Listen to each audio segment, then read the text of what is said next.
So I can be a little bit extreme in my views, it seems, and I acknowledge that. And as far as this war stuff goes, the one thing I've been wrong on is how severe it's going to get, how fast. Same with financial or economic stuff.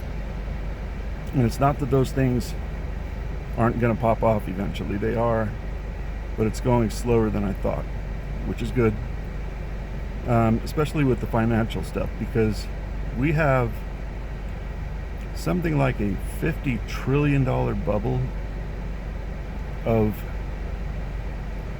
speculative trading that it's a bubble, and when it bursts, all hell is going to break loose, because the entire world economy will, if I say go into a recession, it's really, really putting it mild. And I have to say, everybody who collects gold in case something goes really wrong, that's what it's for. That's when currency gets devalued, hyperinflation happens. And again, I'm being very conservative on what I'm saying here, because the way I actually feel about it is when that bubble bursts, the entire world is going to go into a financial collapse or an economic collapse, with the potential of putting us in the Stone Age. Now there's extreme, but what do you do when the entire system collapses? It's a big domino effect. It's really, I don't see how that recovers easily. And Rome collapsed.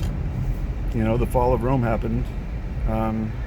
Our tentacles are everywhere in the world. We have over 8,000 military bases that are not in the country. The reason that empires have historically collapsed is because they overreach. They keep going further and further to try and get more and more power, money. As I heard somebody say, empire never has enough. It never has enough. We are in a growth-based system. If we can't continue growing, everything falls. That's not sustainable, obviously. We run out of space on the earth. And we're kind of, we're approaching, if there was no climate problem, we're still kind of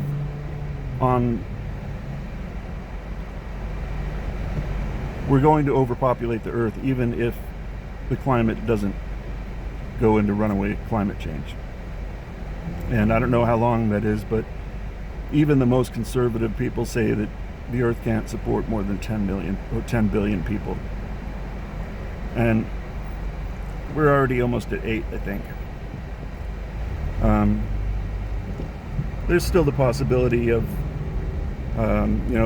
people reproducing less and the population going down, actually. But I don't know. I don't know where that's going now. I don't think it's going that direction yet. Especially with war. For whatever reason, people reproduce during wars way more than any other time in history. I don't know why.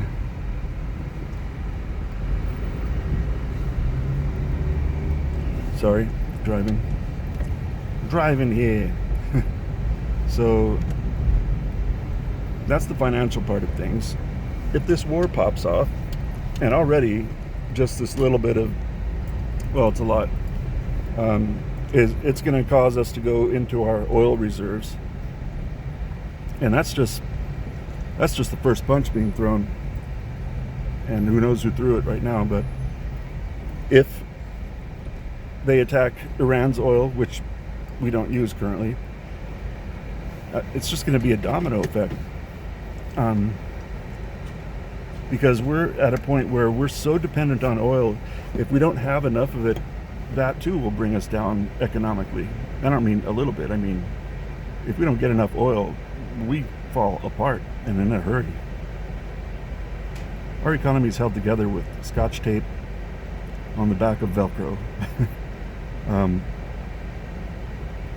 Yeah, it's it's tedious. I heard somebody say that keeping about 10% of your savings in precious metals is really wise, because that's an insurance plan. If the dollar loses value rapidly, which can happen really fast, then you have that insurance policy, because they will go back to precious metals. And in fact, China and Russia are accumulating gold and silver at really high rate.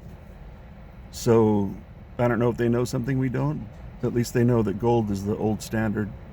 It's the one thing that can't be manipulated, although the prices are being manipulated compared to the dollar, etc. I don't know exactly how that works, but it's being fucked with. Anyway, that's all I got for the moment.